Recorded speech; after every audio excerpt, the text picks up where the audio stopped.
राम राम दोस्तों, जय बाबा नीम करोली महाराज जी की। आशा है कि बाबा नीम करोली जी की आपके ऊपर भी अपार कृपा होगी। आपके घर परिवार में सभी कुशल मंगल हो, यही प्रार्थना करता हूँ मैं बाबा नीम करोली जी से, हनुमान बजरंग बली जी से, मेरे श्री राम जी, मेरे शिव शंकर महादेव जी, मेरे गणेश भगवान जी, मेरी आदि पराशक्ति माँ पार्वती, सभी आपके घर परिवार में अपनी कृपा दृष्टि बनाए रखे, अपनी मंगल कामना आशीर्वाद दे। इसी प्रार्थना के साथ दोस्तों, आज मैं आपको श्रीमद् वाल्मीकि रामायण अयोध्या कांड का 119वां सर्ग सुनाता हूँ। इसे सुनिए दोस्तों, पूरा सुनिए और आगे भी शेयर करिए। श्री राम जी की महिमा आपके ऊपर सदैव बरसती रहे, यही मेरी प्रार्थना है।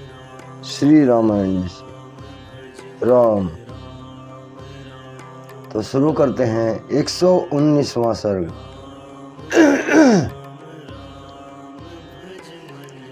अनुसुईया की आज्ञा से सीता का उनके दिए हुए वस्त्राभूषणों को धारण करके श्री राम जी के पास आना तथा श्री राम आदि का रात्रि में आश्रम पर रहकर प्रातःकाल अन्यत्र कहीं जाने के लिए ऋषियों से विदा लेना।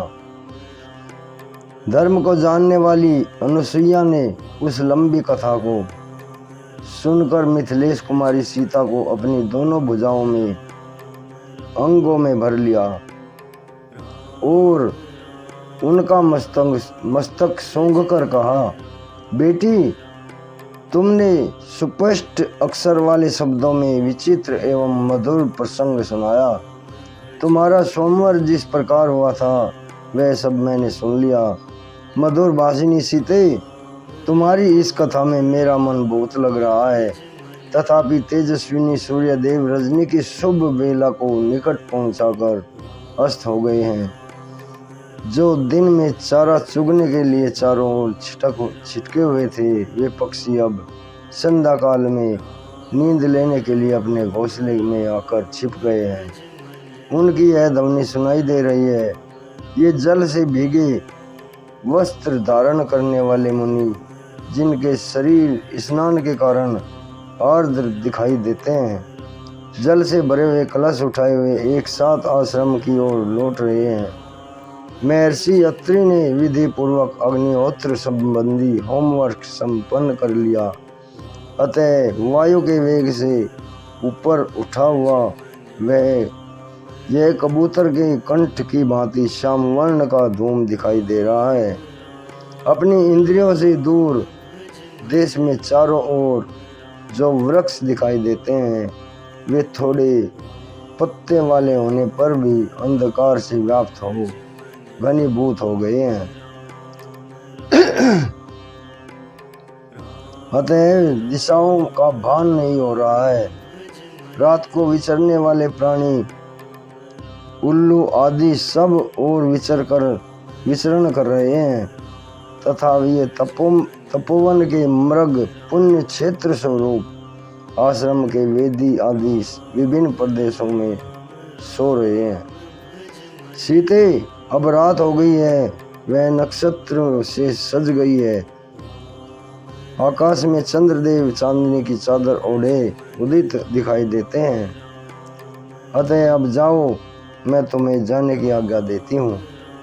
जाकर श्री रामचंद्र जी की सेवा में लग जाओ। तुमने अपनी मीठी मीठी बातों से मुझे भी बहुत संतुष्ट किया है। बेटी, पहले मेरी आंखों के सामने अपने आप को अलंकृत करो। इन दिव्य वस्त्र और आभूषणों को धारण करके इनसे सुशोभित होकर मुझे प्रसन्न करो। यह सुनकर देवकन्या के समान सुंदरी सीता ने उस समय उन वस्त्राभूषणों से अपना श्रृंगार किया और अनुसुईया के चरणों में सिर झुकाकर प्रणाम करने के अनंतर वे श्री राम के सम्मुख गई। श्री राम ने जब इस प्रकार सीता को वस्त्र आभूषणों से विभूषित देखा, तब तपस्वी अनुसुईया के उस प्रेमोपार के दर्शन से वक्ताओं में श्रेष्ठ श्री रघुनाथ जी को बड़ी प्रसन्नता हुई। उस समय मिथिलेश कुमारी सीता ने तपस्विनी अनुसुईया के हाथ से जिस प्रकार वस्त्र आभूषण और हार आदि का प्रेमोपहार प्राप्त हुआ था, वह सब श्री रामचंद्र जी से कह सुनाया। भगवान श्री राम और महारथी लक्ष्मण सीता का वह सत्कार जो मनुष्यों के लिए सर्वथा दुर्लभ है, देखकर बहुत प्रसन्न हुए। तदनंतर समस्त तपस्विनी जनों के से सम्मानित हुए।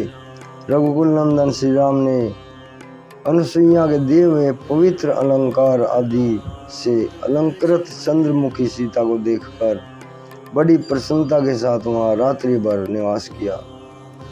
वह रात बीतने पर जब सभी वनवासी तपस्वी मुनि स्नान करके अग्निहोत्र कर चुके थे, तब पुरुष सिंह श्री राम और लक्ष्मण ने उनसे जाने की आज्ञा मांगी। तब वे धर्मपरायण वनवासी तपस्वी उन दोनों भाइयों से इस प्रकार बोले, रघुनंदन, इस वन का मार्ग राक्षसों से आक्रांत है, यहाँ उनका उपद्रव होता रहता है। इस विशाल वन में नाना रूपधारी नर भक्षी राक्षस तथा रक्त भोजी हिंसक पशु निवास करते हैं। राघवेंद्र, जो तपस्वी और ब्रह्मचारी यहाँ अपवित्र अथवा सावधान अवस्था में मिल जाता है, उसे वे राक्षस और हिंसक जंतु इस महान वन में खा जाते हैं। अतः आप उन्हें रोकिए, यहाँ से मार भगाइए। रघुकुल भूषण, यही वह मार्ग है जिससे महर्षि लोग वन के भीतर फल मूल लेने के लिए जाते हैं। आपको भी इसी मार्ग से दुर्गम वन में प्रवेश करना चाहिए। तपस्वी ब्राह्मणों ने हाथ जोड़कर जब ऐसी बातें कही तो उनकी मंगल यात्रा के लिए स्वास्थ्य वाचन किया तथा शत्रुओं को संताप देने वाले भगवान श्री राम अपनी पत्नी सीता और भाई लक्ष्मण के साथ उस वन में प्रवेश किया, मानो सूर्यदेव मेघों की घटा के भीतर घुस गए हो। इस प्रकार श्री वाल्मीकि रामायण आदि काव्य का अयोध्या कांड का 119वां सर्ग पूर्ण हुआ। जय श्री राम, जय हनुमान जी की जय, बाबा नीम करोली महाराज की राम। तो दोस्तों, आज ये 119वां सर्ग था अयोध्या कांड का, और ये इसका अयोध्या कांड की भी समाप्ति हो चुकी है। कल मैं आपको